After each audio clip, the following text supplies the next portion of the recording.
Masih menjadi misteri mobil penabrak Selvi Amalia Nuraini, seorang mahasiswi di Cianjur yang meregang nyawa saat kecelakaan di Kecamatan Karangtengah, Kabupaten Cianjur, Jawa Barat, Jumat 20 Januari lalu. Sempat beredar di sosial media, Selvi tewas lantaran diduga ditabrak dan terlindas mobil rombongan pejabat teras kepolisian. Namun jajaran Polres Cianjur mengatakan bahwa mobil yang melindas mahasiswi Fakultas Hukum Universitas Surya Kencana tersebut bukan mobil iring-iringan polisi. Pihak keluarga Selvi Amalia pun berkeras dan memiliki bukti bahwa mobil yang menabrak Selvi adalah mobil polisi.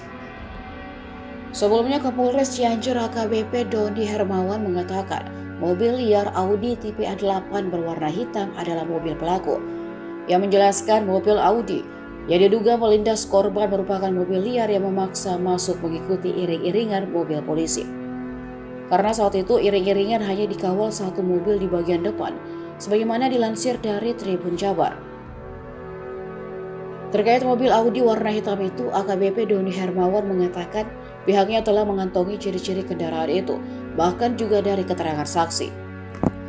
Berdasarkan rekaman CCTV, yang diperoleh terlihat mobil tersebut baru bergabung di kawasan Tugu Lampung Gentur.